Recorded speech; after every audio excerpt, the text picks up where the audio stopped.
மேருமலையை சுற்றி போகர் வந்து கொண்டிருந்த போது 9 சித்தர்கள் ஐக்கியமாகி இருந்த இடம் கண்ணில் பட்டது. அவர் மனதில் ஏதோ தோன்ற அந்த சமாதிகளின் முன்பு அன்ன ஆகாரமின்றி அமர்ந்து மனதை ஒருநிலைப்படுத்தி தவம் இருந்தார். சில காலம் கழித்து சமாதியில் இருந்து 9 சித்தர்களும் அவருக்கு தரிசனம் கொடுத்து இறந்தவர்களை பிழைக்க வைக்கும் காயகல்ப முறையை உபதேசம் செய்தார்கள். இந்த சஞ்சீவி மந்திரத்தை யாரால் மக்களுக்கு நன்மை கிடைக்குமோ அவர்களுக்கு மட்டுமே உபதேசம் செய் என்று கூறி மீண்டும் சமாதியில் ஐக்கியமாகிவிட்டார்கள்.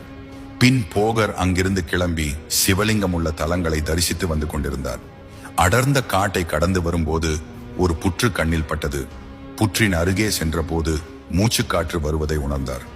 புற்றின் முன்னே ஏன் எதற்கு என்று அறியாமலேயே மனத்தின் கட்டளைப்படி தியானத்தில் அமர்ந்தார்.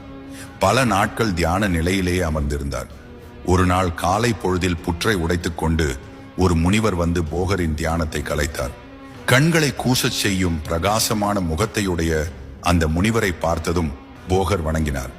அந்த முனிவர், போகரே, உன்னால் மக்களுக்கு நன்மை உண்டாகட்டும் என்று கூறி அருகே இருந்த மரத்தை காட்டி, மரத்தில் உள்ள பழங்கள் பழுத்து குலுங்கி இருந்த நிலையை காட்டி, அந்த பழத்தை சாப்பிட்டால் பசி என்பதை அணுகாது, நீ செய்யும் தவத்திற்கு பெரும் துணையாக இருக்கும் என்று கூறி பேசும் சிலை ஒன்றையும் கொடுத்துவிட்டு மீண்டும் புற்றில் அமர்ந்து தியானத்தில் அமர்ந்தார். சிலையை கையில் வாங்கி கொண்ட போகர் அருகில் உள்ள முனிவர் காட்டிய மரத்தின் பழங்களை எடுத்து சாப்பிட்டார். மனம் மட்டுமல்ல, உடலும் இளமையாக மாறியது. கையில் இருந்த சிலை இளமையான மாற்ற வைத்த பழத்தின் ரகசியத்தையும் மற்றும் பல மூலிகைகளின் ரகசியத்தையும் கூறியது.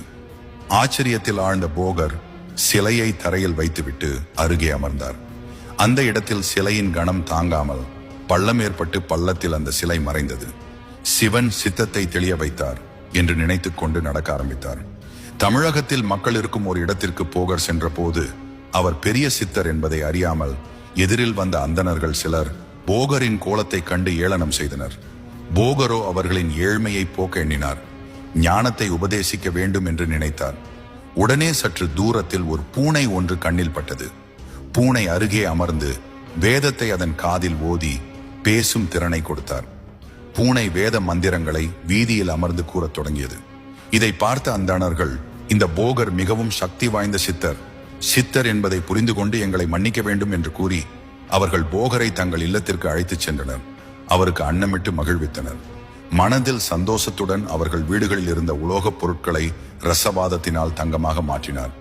அந்தணர்கள் சித்தரின் திறன் கண்டு அதிசயத்தினர். வேதங்களை உபதேசித்து எல்லோரையும் மேன்மையுறச் செய்தார்.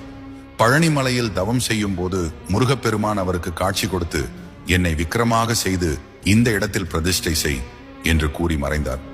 அதன்படி நவபாஷாணம் என்ற 9 வித மூலிகை கலவையால் முருகனின் மூல விக்கிரகத்தை பிரதிஷ்டை செய்தார். அதன் பின் பழனி மலையிலேயே வாழ்ந்த சித்தர் அங்கேயே ஜீவ சமாதியானார். இன்றும் பழனி மலையில் உள்ள கோவிலின் உட்பிரகாரத்தின் தென்மேற்கு மூலையில் சித்தர் போகரின் ஜீவ சமாதி உள்ளது.